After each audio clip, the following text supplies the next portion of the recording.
Salut à tous, aujourd'hui une nouvelle vidéo pour vous parler de la nouvelle de la semaine. Énorme nouvelle, c'est l'arrivée des films du studio Ghibli sur la plateforme Netflix. Donc c'est 21 films qui vont débarquer à partir du 1er février, donc 7 films par mois, jusqu'au 1er avril. Imaginez, les possibilités vont être infinies pour voir ces films. Tous ces chefs-d'œuvre de l'animation japonaise. Je vous propose de décrypter ensemble cette annonce inattendue. Évidemment, c'est impossible de faire un classement. Quel film j'attends le plus pour la première vague à partir du 1er février? Château dans le ciel, je l'avais vu l'an dernier, il était passé sur Arte. J'ai vraiment le regardé à nouveau, Mon voisin Totoro, un de mes films préférés. Il y a aussi Souvenir goutte à goutte. Je vous invite à voir ce film qui n'est pas forcément le plus connu du studio. C'est un film réalisé par Takahata, donc le réalisateur qui a fait Le Tombeau des Lucioles. C'est une histoire assez simple, mais vraiment plein de sensibilité, de mélancolie, qui me fait penser au cinéma de Ozu. On parle de 21 films du studio Ghibli. En fait, Nausicaa de la vallée du vent n'est pas un film Ghibli, mais un film du studio Topcraft. La raison est toute simple, c'est que le film a été réalisé par Miyazaki en 1984, alors que le studio Ghibli a été créé le 15 juin 1985. Alors pour rappel, Le Tombeau des Lucioles est déjà disponible sur Netflix depuis le 1er décembre 2019. Un seul film du studio Ghibli n'apparaît pas dans cette liste. Ce film, c'est La Tortue Rouge, un film qui a été réalisé par Michael Dudok de Witt et qui est la première coproduction entre le studio japonais et des studios européens. C'est le dernier film du studio Ghibli puisqu'il était sorti en France en 2016 et il avait été récompensé du prix Un certain regard au Festival de Cannes également en 2016. L'arrivée des films du studio Ghibli sur Netflix, ce n'est pas seulement une excellente nouvelle pour le public, c'est aussi une excellente affaire pour Netflix. En effet, l'acquisition de ces 21 films ne nécessite aucun coût de réalisation et aucun coût de production. La stratégie de Netflix, avec une sortie de 7 films par mois à partir du mois de février jusqu'au 1er avril, est également intéressante car je pense que c'est certainement un moyen de contrer l'arrivée de Disney+ en France le 31 mars 2020.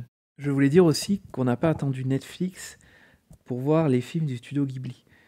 Aussi, c'est tout à fait légitime de considérer que Netflix, c'est la grosse machine et de préférer continuer d'acheter les DVD du studio Ghibli. J'ai fait le calcul et si on compte 15 € par DVD, acheter les 21 films, c'est à peu près 2 ans d'abonnement à Netflix.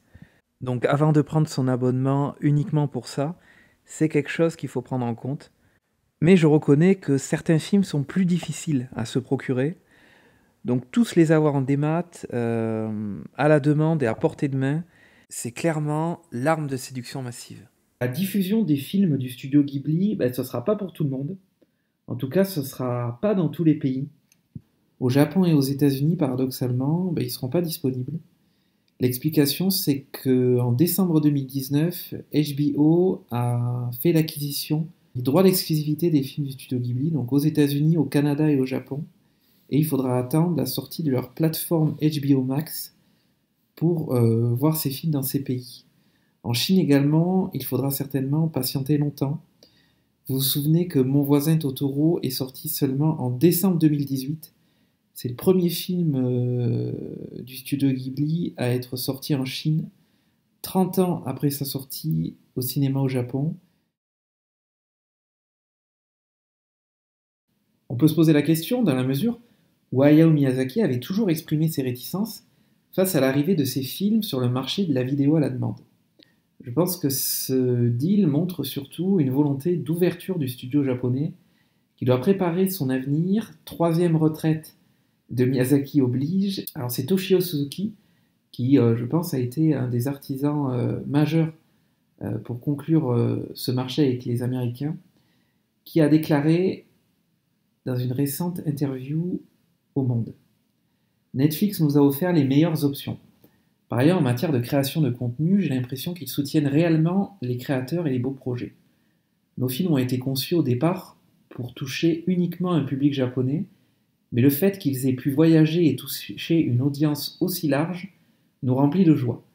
Nous espérons pouvoir toucher encore plus de gens à travers ce partenariat. Alors, si on s'intéresse de plus près à l'histoire du studio Ghibli, eh bien on s'aperçoit que cette ouverture au monde et l'exportation de ces films dans d'autres pays, eh bien, n'est pas du tout nouvelle. Si on fait un petit retour en arrière, on s'aperçoit que Disney avait déjà fait la main basse sur les films du studio Ghibli à partir de 1996, et via l'intermédiaire de sa filiale Buena Vista, elle va progressivement distribuer à l'étranger les films du studio d'animation japonais en vidéo. Elle est un peu plus réservée sur la distribution au cinéma, notamment je pense pour ne pas faire concurrence à ses propres films. Aujourd'hui, on ne connaît pas le détail exact de la rupture entre le studio Ghibli et Disney, mais ce que l'on sait, c'est qu'à partir de 2012, c'est le distributeur J-Kids qui acquiert progressivement les droits d'exclusivité des films du studio japonais sur le sol américain. Je pense qu'il y a eu certainement une réflexion et des discussions sur la possibilité de faire fructifier ce partenariat. Je pense que Disney et sa volonté de faire du cash facilement ont peut-être proposé à Miyazaki de faire des suites, imaginez un peu un Totoro 2, ou alors une série Kiki la grande sorcière en 9 saisons de plusieurs épisodes. Je pense que le studio japonais a tout simplement opposé une fin de non-recevoir, et aujourd'hui Disney est focalisé sur la sortie de sa plateforme, avec le développement et la réalisation de projets dont elle a l'entière maîtrise, ce qui n'aurait pas forcément été le cas avec un partenariat à long terme entre Disney et le studio Ghibli. La bonne nouvelle, c'est que 2 films du studio Ghibli sont en cours de préparation. Le studio l'a confirmé lors de ses traditionnels vœux pour l'année 2020. Le premier film sera réalisé par Miyazaki lui-même. Son titre provisoire est Comment vivez-vous ? Il raconte l'histoire d'un jeune garçon et des aventures qu'il va partager avec son oncle. Le deuxième film sera réalisé par le fils de Miyazaki, Goro, et a priori ce serait un film en 3D. Alors je suis un peu réservé sur l'utilisation de cette technique. On avait vu que Miyazaki lui-même y était farouchement opposé dans son documentaire Never Ending Man. Après, il faut voir ce que ça donne. En tout cas, j'ai quelques doutes, quelques réserves sur le réalisateur Goro Miyazaki au vu de ses derniers films. Je vous invite à les regarder du coup sur Netflix. Peut-être pas en entier, mais au moins quelques minutes. Les contes de Terre-Mère étaient très décevants. La Colico Clico était jolie, mais manquait clairement d'ambition. Et sa dernière réalisation, c'est Ronia, fille du brigand, qui était l'adaptation d'un roman. Et là, je pense qu'on a tous déjà oublié cette réalisation. Pour la sortie de ces 2 films, je pense qu'il faut qu'ils sortent avant tout au cinéma. C'est très bien s'ils sortent sur une plateforme, mais il faut que ce soit dans un deuxième temps, ou peut-être de manière concomitante, mais en tout cas de ne pas couper les spectateurs de l'expérience au cinéma sur grand écran, expérience et tout autre. Là, je viens d'aller voir cette semaine le film Violet Evergarden.